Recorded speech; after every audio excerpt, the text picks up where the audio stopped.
Ano nga ba ang kahulugan kapag pumasok ang ibon sa ating bahay?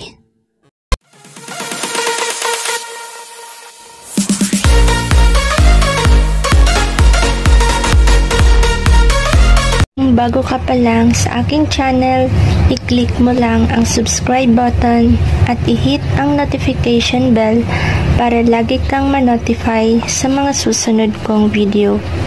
Ang videong ito ay isang gabay lamang. Ang astrolohiya at ang mga bituin ay siyang nagbibigay linaw at pahiwatig upang mailahad ang ating katanungan.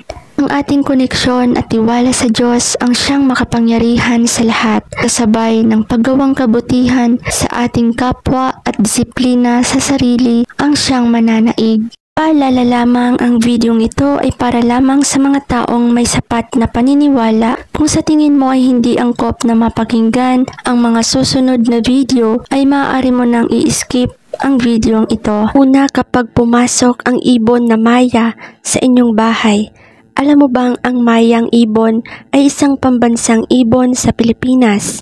Kilala itong ibon na napakabait at napaka-cute. Alam mo bang ang pagpasok ng ibon na Maya sa inyong bahay, nagpapahiwatig ito na may mga proyekto kang gagawin sa mga susunod na araw at kailangan mo itong paghandaan.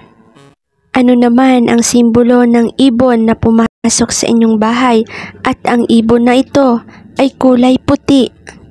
Alam mo bang kapag pumasok ang kulay puting ibon sa inyong bahay, ito ay isang malinaw na senyales na ikaw ay magkakaroon ng maraming pera at mananagana ka sa hinaharap. Ito ay isang magandang mensahe na paparating sa inyo, lalong-lalo na sa iyong buhay. Dahil ang ibon na puti, ito ay nagsisimbolo ng isang malaking pagbabagong magaganap sa iyong buhay. Kaya't magalak ka kung ikaw ay nakakita ng ibon na kulay puti at ito ay dinalaw ka sa inyong bahay dahil ikaw ay may positibong enerhiya.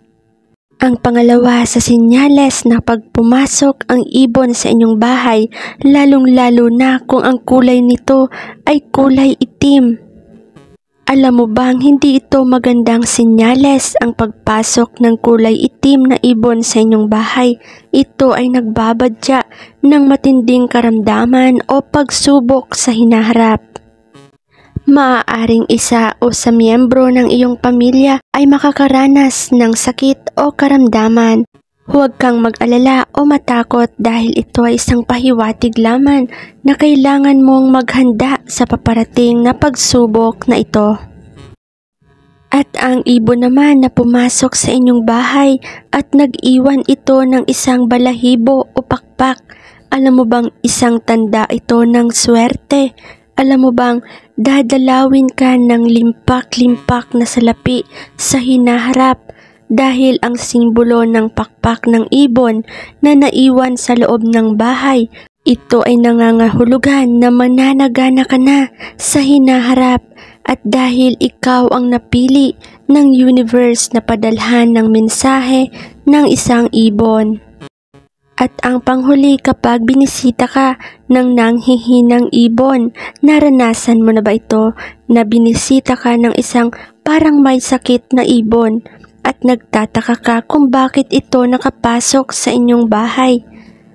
Alam mo ba ang sumisimbolo lamang ito na kailangan mong ingatan ang iyong kalusugan dahil pinapahiwatig ng ibon na ito na ikaw ay makakaranas ng malubhang karamdaman sa mga susunod na taon. Huwag kang mag-alala, ito ay isang paalala lamang ng isang ibon na kailangan mong paghandaan ito.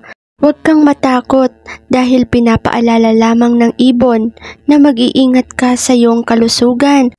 Pinapaalalahanan lamang ng ibon na kumain ka ng masustansyang pagkain. At huwag kang masyadong magpakapagod sa iyong trabaho. Ikaw ba ay may mga nais na katanungan tungkol sa ibon, lalong-lalo na kapag ito ay pumasok sa iyong bahay? I-comment mo lamang ito at sasagutan ko ito. Hanggang sa susunod nating pagkikita, maraming salamat.